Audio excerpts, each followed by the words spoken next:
Is your Blue Star AC flashing that annoying E6 error and not starting? Here's what it means and how to fix it. On Blue Star air conditioners, E6 usually means the indoor and outdoor units are not communicating properly. Think of it like they stopped talking to each other. This can happen for three main reasons: mode conflict, communication wire problem, or a faulty control board. Let's start with the most common one: mode conflict.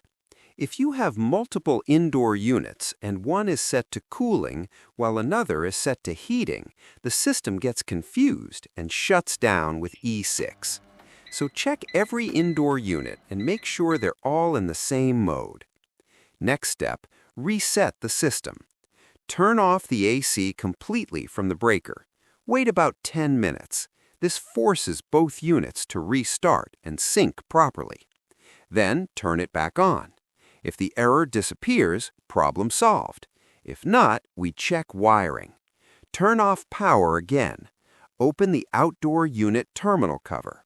Look for the terminal labeled S or sometimes 3. That's usually the communication wire.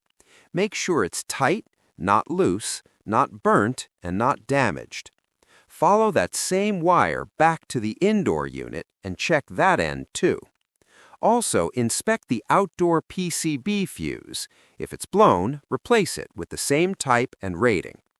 If everything looks normal but E6 still shows up, then the problem could be the indoor PCB, outdoor PCB, or inverter module.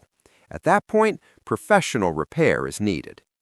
If you found this video helpful, hit the like button, subscribe for more, and drop your questions in the comments. I'll do my best to answer.